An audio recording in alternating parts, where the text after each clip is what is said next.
आप लोगों ने बहुत बार एक शब्द सुना होगा हलंत। आखिर ये होता क्या है? तो चलिए आज की वीडियो में बात करते हैं। सबसे पहले तो आप समझिएगा कि एक ऐसा चिन्ह है जो वर्णमाला के व्यंजन वर्णों के नीचे तिरछी रेखा के रूप में लगाया जाता है, उसी को हम क्या कहते हैं? ये जो तिरछी रेखा के रूप में लगा है, इसी को हम क्या कहते हैं?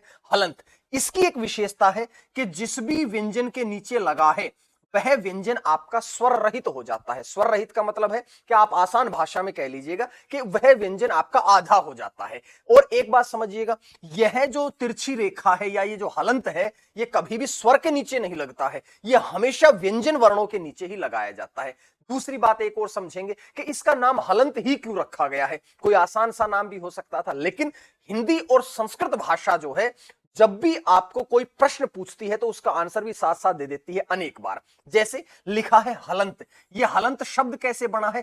हल और अंत के मेल से हलंत बना है। अगर आपको जरा सी भी संस्कृत या हिंदी की नॉलेज है तो आप जानते होंगे संस्कृत भाषा में स्वरों को अच कहा जाता है और व्यंजनों को हल कहा जाता है। तो हल और अंत मतलब क्या हुआ कि आखिर में व्यंजन। आप ऐसा समझ लीजिएगा कि यह चिन्ह लगने से वह व्यंजन आपका स्वर रहित हो जाता है। जैसे आप समझिएगा, मैंने कहा कि जगत, जगत में त के नीचे हलंत लगा है तो त स्वर रहित हो गया, आधा हो गया।